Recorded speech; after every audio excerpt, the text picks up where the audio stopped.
Cinema City. Od genijalnog redatelja Davida Finchera. Did you kill your wife, Nick? I feel like I could disappear. The hallmark of a Temeljeno na istoimenom bestselleru.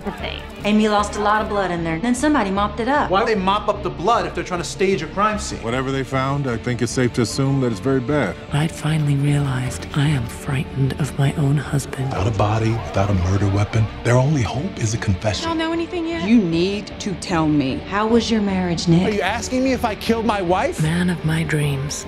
This man of mine may kill me. What about my son? Nick! This man may kill me. In her own words, This man may truly kill me.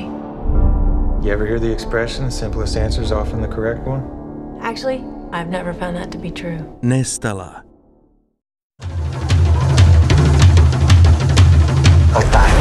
Daj, molim te. Ajde, što bi ti falilo da odeš malo u Beograd? Mali Budo dolazi u veliki grad. A tamo ili si tigar ili si plijen. A i odeš malo restorani, beograđanke, ovo, ono. To su sve penali gore. Sve sam te organizovao. Daj ovo. U podne letiš za Beograđanke. O, dobro, ajde, dobro. Izlazite da pričam. Mali Budo.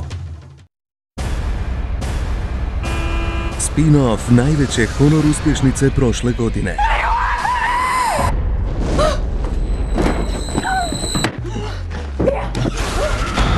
Annabelle. 5 godina sa vama. Vaš Cinema City.